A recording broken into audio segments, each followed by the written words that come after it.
Bonjour à la communauté Orcane, je suis Stéphanie Maurice, coordonnatrice des programmes en français.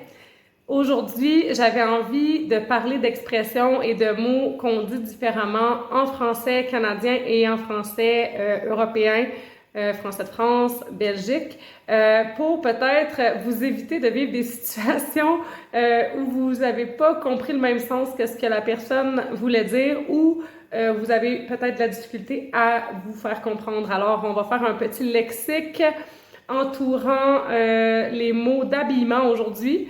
Ça peut être pratique pour éviter des situations comme celles qui m'ont été rapportées par des parents vivant en Belgique, des parents canadiens qui m'ont dit, par exemple, avoir reçu une liste d'effets scolaires mentionnant le besoin d'avoir un cartable et un cartable. En France, c'est un sac à dos, alors que nous, au Québec, c'est comme un binder, c'est pour mettre des feuilles. Alors, puis aussi, pour que les enfants, des fois, puissent dire à leur institutrice, leur éducatrice, qu'est-ce qu'ils cherchent. Par exemple, s'ils cherchent des mitaines, ils devront, pour se faire comprendre, pour quelqu'un qui n'est pas habitué d'entendre du français canadien, ils devront dire des moufles.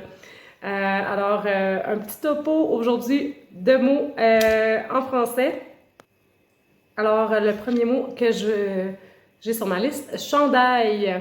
Un chandail, on peut dire un pull en français européen, un cardigan, un polo ou un t-shirt. Coton ouaté, coton ouaté, on dit un sweat à capuche. Une camisole, ça s'appelle un maillot de corps. Des bas vont dire des chaussettes. Des bobettes, ce serait un slip ou des sous-vêtements. Une brassière, on appelle ça un soutien-gorge. Des bas de nylon, ça peut être des collants, des bas collants ou des collants. Une jaquette, ce serait une chemise de nuit. Des gougounes. Des gougounes, je pense pas qu'il y a beaucoup d'Européens qui savent ce que c'est des gougounes, parce qu'eux, ils appellent ça des tongs.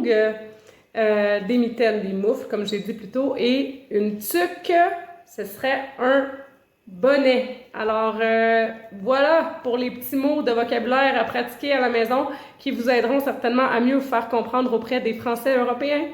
Je vous souhaite une bonne journée. Bon lundi franco à tous. À bientôt.